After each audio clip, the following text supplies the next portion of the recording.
There's a new heavyweight contender in the house. This drum is a VK out of the UK, or a Van Cleef as they're called. I did a video not long ago on the titanium version of this drum, and I saw that they had come out with a cast bronze. This is a monster of a drum. It is 35 pounds. You want to make really sure that your snare stand is both heavy duty and everything is very tight before you set this drum on it, or you'll be taking a chip out of a tom or a bass drum. Excuse me.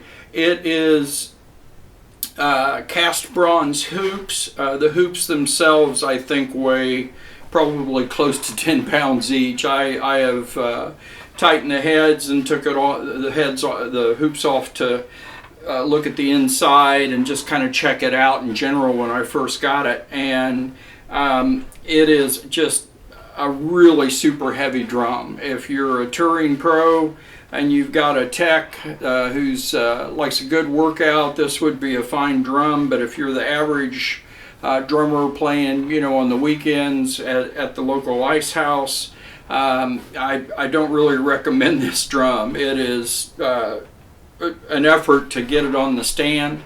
Over here we have the Tama Terminator 3. Is what I call it. This is the 50th anniversary reissue. I've already done several snare battles with this drum. This is a $4,000 drum, and this is a $3,300 drum. And neither one of them are what I would call budget snares by any sense of the imagination. And I wanted to sit them down. When I posted pictures on social media of my new addition to the snare wall, everybody was like, "Oh, do a video, you got to do a video." So I thought I would compare it to what is the bee's knees right now amongst the fellas and gals, and see how they sounded side by side. This is a 3mm cast bronze shell. It has cast hoops. These are steel, I believe, and both of them are 10 lugs. This is 6.5 by 14. This is 7 by 14, so a little bit deeper drum, half an inch deeper. They have the Terminator has the standard roller snare system, so it has the Tama snares. I did change out the snares on this drum. It came with the ones that you can do the quick replace, and they're pure sounds, and I don't get along well with those snares, so I put on a set of Canopus snares. Other than that, the two drums are as they came from the factory. An interesting choice by VK on this drum is it has an Evans reverse dot on the batter side, and then an Evans 300 underneath. This drum has a Ambassador, Remo Ambassador, made by Remo USA, and it also has a Evans head underneath, which again I thought was interesting. So I'm going to play them side by side. Both batter heads are tuned to 90 on my drum dial.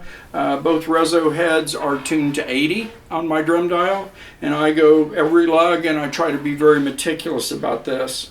Given the snare system on this drum, it's really difficult for me to judge if I've got the snares equally tight. So I pretty much put them where I thought they sounded the best, and we'll go from there. This drum has an internal muffler. I do have it barely touching the top head. This drum I put on a leather muffler on the batter side. It does not have an internal muffler.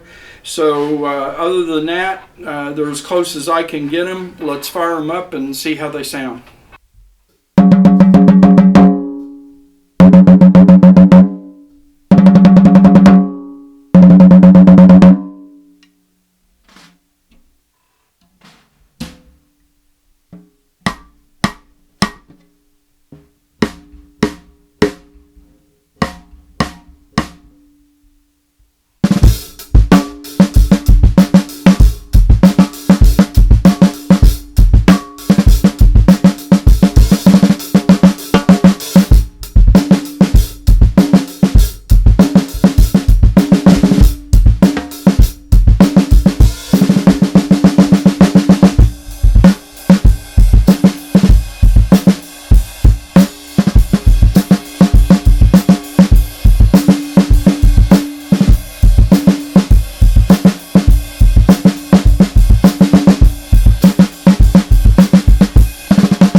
There's no real surprises here with either one of these drums.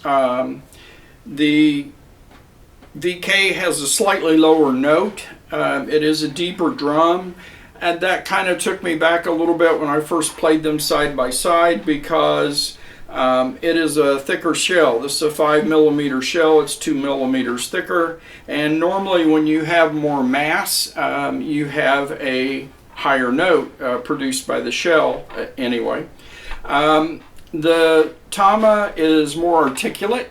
It is the snares on it are a little more refined, if you will, and sometimes that's good. Sometimes that's what I want. Other times a little bit muddier snares is a good thing. It can cover some minor little mistakes in your double strokes and your rolls.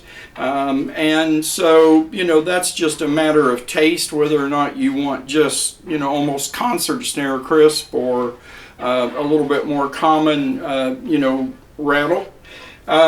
You cannot put other than Tama or Pearl snares on this. I've heard that Pearl extended snares will also work on the Tama drum, but they look to me to be basically the same snare. So you're kind of limited on your options on what snares you can put on this drum. This drum takes any standard snare, 14-inch snare, so you have a lot of flexibility there. Kudos to Tama for putting the internal muffler on this drum. I like internal mufflers. I've over 40 plus years of playing professionally. I've never had an internal muffler give me any problem in the studio or live. I know a lot of guys don't like them. They're worried about that they'll rattle or make noise, or they don't like the feel of it on the head, but I'm a big fan of internal mufflers, so that gives the Tama some gold stars, if you will, in my mind.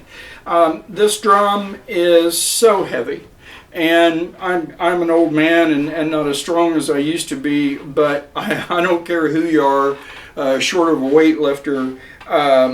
You got a job. You better have a big breakfast before you go to set up with this drum or a forklift. And I would worry about the finish on this drum. I don't know how it's going to age. I don't know if it's coated. I couldn't find anything on the VK website about it, how it was done. This drum obviously has a finish that is more traditional, if you will.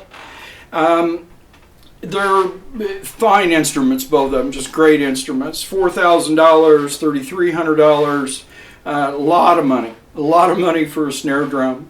And I'm fortunate that I get to collect and you know, can own these beautiful instruments. But you can't go wrong.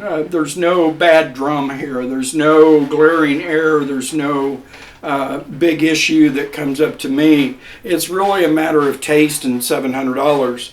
So anyway, wanted to show them to you side by side. Everybody that was wanting to hear this drum, I hope that was a good sample, and all my best.